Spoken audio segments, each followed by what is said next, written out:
ibadah kita tenang, maka untuk itu kita dituntut untuk khusyuk dalam ibadah kepada Allah Subhanahu wa taala. Mari sama-sama kita bersolawat kepada Nabi Rasulullah sallallahu alaihi wasallam dengan sama-sama kita melafazkan Allahumma shalli ala sayyidina Muhammad wa ala ali sayyidina Muhammad. Bapak Ibu jamaah salat Isya dan salat sunnah tarawih yang dimuliakan Allah Subhanahu wa taala.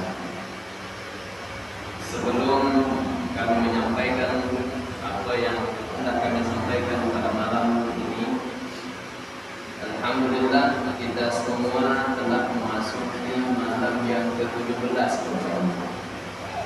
Malam yang ke-17 di bulan suci Ramadan.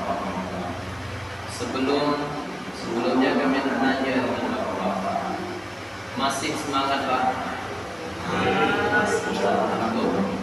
Ibu-ibu masih semangat Bu? Semangat. Kalau semangat bersyukur alhamdulillah. Mudah-mudahan kita semua tetap diberikan Allah semangat dalam ibadah di bulan suci Ramadan, dan mudah-mudahan keluar kita dari bulan suci Ramadan ini senantiasa badan kita semangat untuk melakukan ibadah kepada Allah Subhanahu wa taala. Amin ya rabbal alamin. Bapak Ibu jamaah salat Isya dan salat sunnah tarawih yang dimuliakan Allah Subhanahu wa taala. Malam hari ini adalah malam yang ke-17 di bulan suci Ramadan. Dan pada malam ini juga 14 abad yang lalu, di tahun 609 sampai 610, pada malam 17 Ramadan, Allah Subhanahu wa taala menurunkan wahyu yang pertama. Makanya 17 Ramadan itu disebut juga dengan nuzul Quran. Diturunkan Allah Subhanahu wa taala kitab Al-Quran. Pada saat itu Rasulullah sallallahu alaihi wasallam berusia 40 tahun. Sebelumnya kami akan menyampaikan sebuah wasiat dari guru besar kami Al-Maghfurullah Maulana Syekh dan Guru Kiai Haji Muhammad Zainuddin Abdul Majid Al-Afghani. Beliau mengatakan dalam sebuah bait beliau bahwa zaman sekarang zaman mukarat, memerlukan banyak membaca salawat, membaca Quran, zikir dan taubat, mengingat Tuhan setiap saat. Dari bait ini, yang pertama beliau menyatakan bahwa zaman sekarang zaman mungkarat, di mana-mana kemungkaran itu ada. Dari zaman Rasul sampai sekarang ada kemungkaran. Dari segi apapun ada kemungkaran itu. Di bulan suci Ramadan masih ada juga yang mengambil hak orang lain. Di bulan suci Ramadan masih ada juga orang yang melakukan kemaksiatan kepada Allah Subhanahu wa taala. Padahal Allah beri dengan bulan ini, bulan yang penuh dengan rahmatnya Allah. Bulan Ramadan ini bulan di mana kita minta ampun kepada Allah Subhanahu wa taala atas dosa 11 bulan yang lalu. Tetapi di bulan ini juga masih ada orang yang bermaksiat kepada Allah. Untuk itu makanya guru kami menyatakan zaman sekarang zaman mungkarat. Untuk menstabilkan diri kita atau menahan diri kita dari sesuatu yang perbuatan yang mungkar kepada Allah Subhanahu wa taala, dilanjutkan bait oleh guru kami bahwa memerlukan banyak membaca salawat. Kalau dengan nama Rasulullah, maka sama-sama kita bersolawat kepada baginda Rasulullah sallallahu alaihi wasallam. Sallu ala Nabi Muhammad. Allahumma salli ala Sayyidina Muhammad wa ala ali Sayyidina Muhammad. Kalau dengan nama Rasulullah jangan malas untuk bersolawat Bapak Ibu. Kenapa? Karena Rasulullah sallallahu alaihi wasallam telah menjelaskan bahwa al-bakhil, orang yang bakhil, alladzi dzukirtu indahu falam yusalli alayya.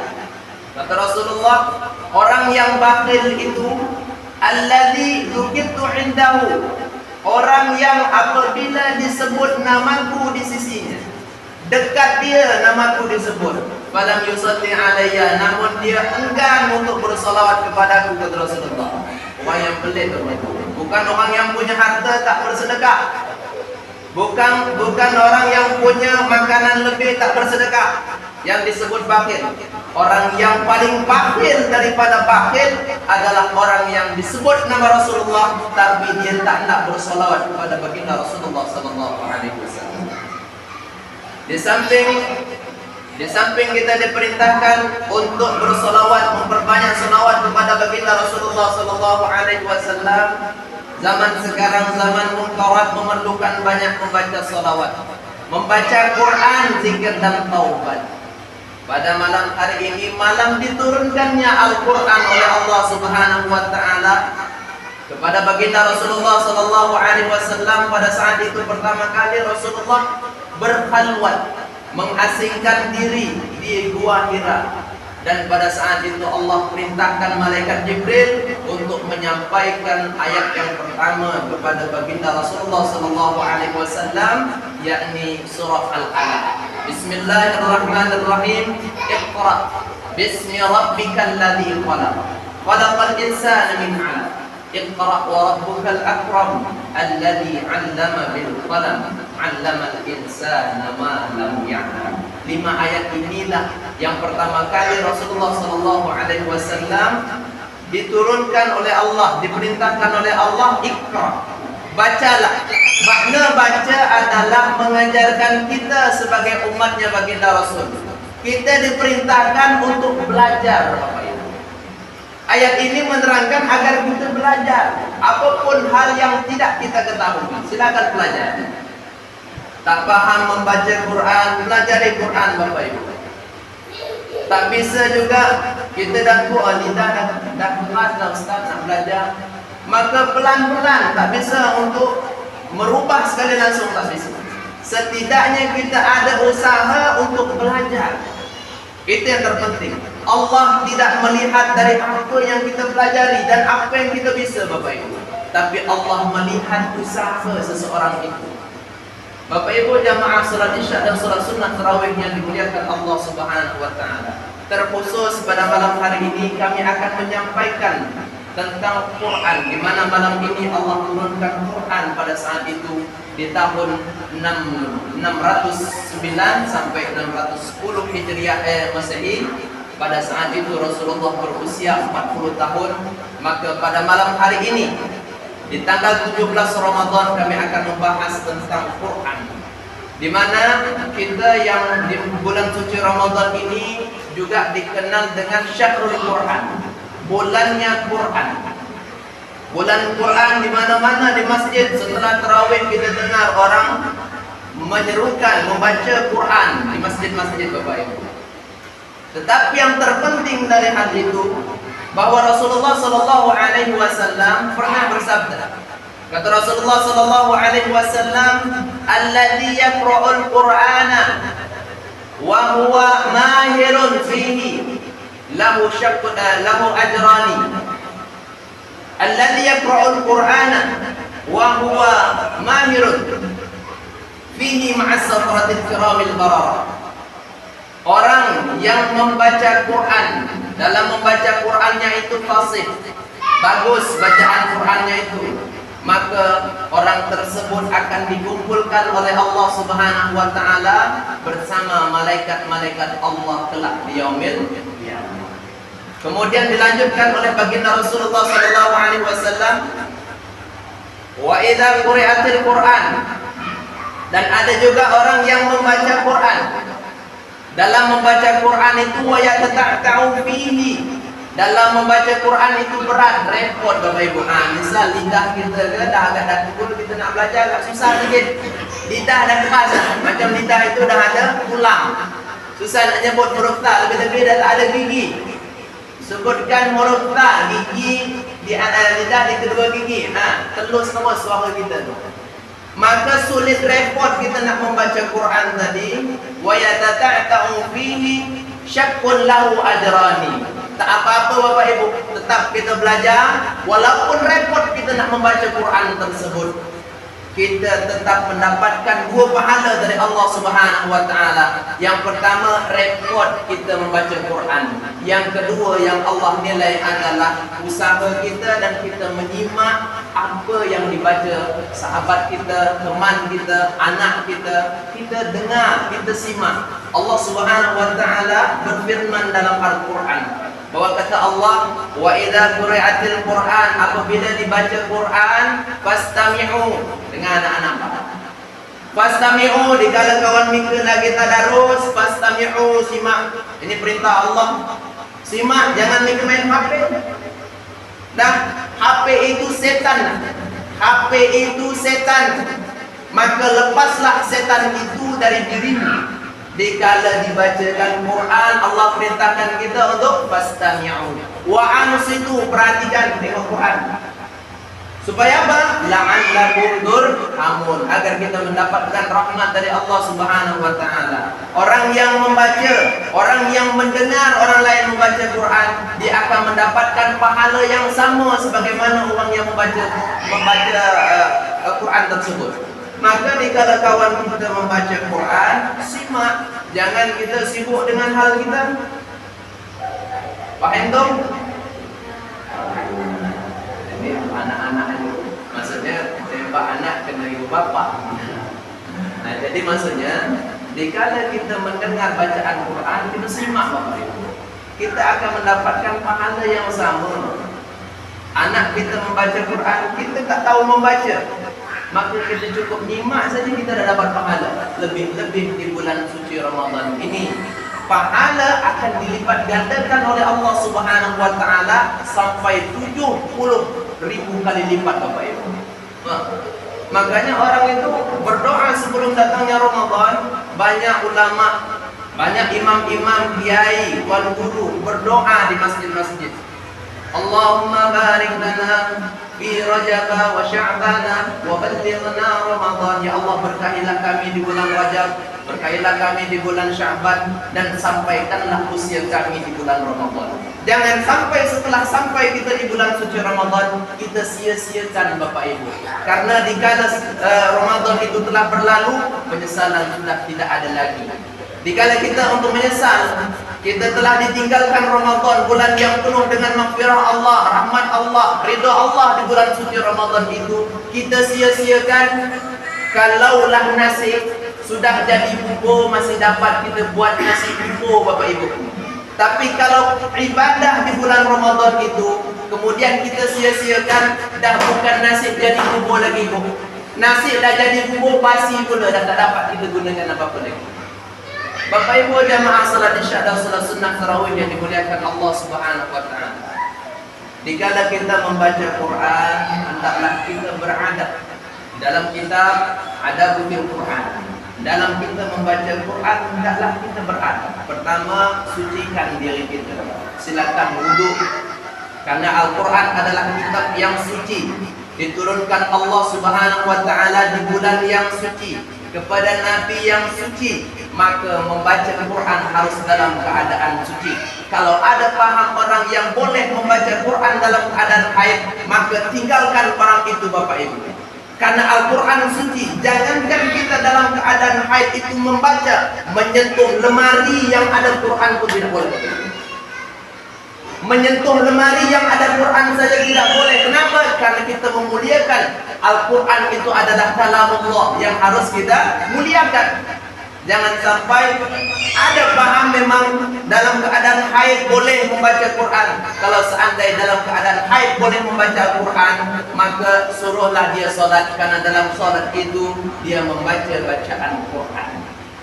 Maka kalau ada paham yang seperti itu, maka kita sama-sama singkirkan kita.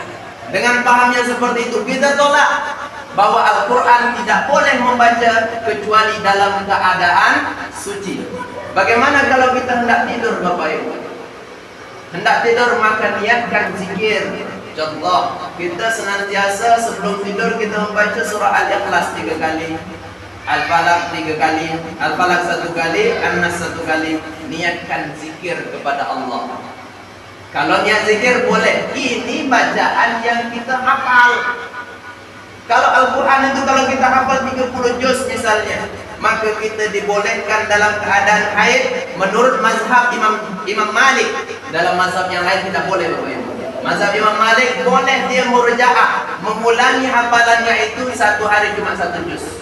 Tidak boleh seluruhnya. Itu menurut mazhab Imam Malik. Dalam mazhab imam lain tak boleh Bapak Ibu. Inilah Al-Quran, sucinya Al-Quran. Maka kita untuk membaca Quran harus dalam keadaan suci. Kenapa? Karena dikala kita membaca Quran hendaklah beradab. Karena kita dikala sedang membaca Quran, Rasulullah sallallahu alaihi wasallam menjelaskan bahawa man qara'al Qur'ana man arada an yatakallama ma'allah falyaqra'ul Qur'an. Barang siapa yang hendak bercakap dengan Allah, berbicara dengan Allah, falyaqra'ul Qur'an, maka bacalah Quran. Siapa yang tak bercakap dengan Allah, maka bacalah Quran. Karena sebaik-baik ucapan adalah Al-Quran. Sebaik-baik pembicaraan seorang hamba adalah pembicaraan seorang hamba dengan Tuhannya, dengan Sang Penciptanya. Itulah sebaik-baik ucapan Bapak Ibu. Dikala kita berucap dengan Allah, maka hendaklah kita jaga adab kita di saat kita berbicara dengan Allah. Makanya di saat kita membaca Al-Quran, anak-anak Pak semua, maka jagalah adab kita nak. Jangan sampai kita kurang adab. Bawa Quran seperti bawa koran. Dikala kawan-kawan sedang membaca Quran, kita sibuk dengan HP kita. Jangan seperti itu. Kalau sudah terjadi, maka saat ini maka tinggalkan hal itu nak. Jangan dilakukan lagi. Orang yang baik bukan orang yang apabila dah tahu dia mengerjakan saja, tidak. Orang yang baik setelah dia tahu kebenaran, maka dia berubah dan tak akan dibuat lagi kesalahan itu. Itulah orang yang baik. Bapak Ibu jamaah salat Isya dan salat sunnah tarawih yang dimuliakan Allah Subhanahu wa taala. Baik, akhir daripada wasiat daripada guru kami. Yang pertama tadi, zaman sekarang zaman munkarat, memerlukan banyak membaca salawat, baca Quran, zikir dan taubat. Kalau kita tak tahu membaca Quran, maka kita cukup zikir saja setiap hari. Lebih-lebih di bulan suci Ramadan, zikir dan taubat. Maka bertaubatlah kita dari segala dosa yang kita buat Bapak Ibu. Karena apa? Innallaha tawwabin yuhibbul mutatahhirin. Allah mencintai orang yang senantiasa bertaubat dan orang yang senantiasa membersihkan diri kita, membersihkan diri dari dosa. Itulah yang Allah cintai. Innallaha yuhibbut tawwabin wa yuhibbul mutatahhirin. Yang terakhir adalah zikir dan taubat. Kemudian apa tadi, lupa pula yang terakhir. Zaman sekarang zaman munkarat, memerlukan banyak baca salat, baca Quran, zikir dan taubat, mengingat Tuhan setiap saat. Kita diperintahkan Allah untuk mengingat Allah di setiap saat kita. Tak mampu kita, contoh, Bapak Ibu nak kerja lagi masak, ingatlah Allah. Bismillahirrahmanirrahim. Sambil goreng pisang, sambil masak nasi, Bismillahirrahmanirrahim. Bismillah aja lah panjang-panjang. Bismillahirrahmanirrahim. Nanti sedap nasi itu. Tapi campurlah garam sikit. Sambil bismillah, nanti masakan itu insyaAllah berkah. Kenapa? Karena akan kita kasih kepada anak bini kita, anak laki kita. Dan insyaAllah dengan kita membaca bismillah tadi, kita telah mengingat Allah. Dalam kerja kita sebagai suami, kita lagi ngaret Ustaz, baca aja bismillah. Kita tak mampu untuk zikir, maka ucapkanlah bismillah. Awali perbuatan kita dengan menyebut nama Allah, bahawa kita ingat bahawa apapun yang kita kerjakan itu semua dari Allah Subhanahu wa taala. Kekuatan Allah kasih. Maka insya-Allah jika seseorang itu ingat kepada Allah, yang lain akan takut kepada kita Bapak Ibu. Kita makhluk lemah, tapi jika kita bersandar kepada Zat yang Maha Kuasa, yang keras apapun menjadi lembut, yang kuat apapun menjadi lemah, karena kita bersandar kepada Allah Subhanahu wa taala. Bapak Ibu jamaah salat Isya dan salat sunnah tarawih yang dimuliakan Allah Subhanahu wa taala, singkat saja, minta maaf terlalu panjang sebenarnya. Kalau malam yang 17 itu memang panjang Ibu. Kalau di Batam-Batam itu sampai setengah jam, 1 jam. Tapi minta maaf karena berlebih sangat saya dalam penyampaian. Mohon maaf segala kelebihan dan kekurangan, yang benar dari Allah Subhanahu wa taala, yang salah dari diri kami pribadi atas dasar kekurangan ilmu kami. Saya akhiri dengan wallahu muwaffiq wal hadi ila sabilir rasyad. Wassalamualaikum warahmatullahi wabarakatuh.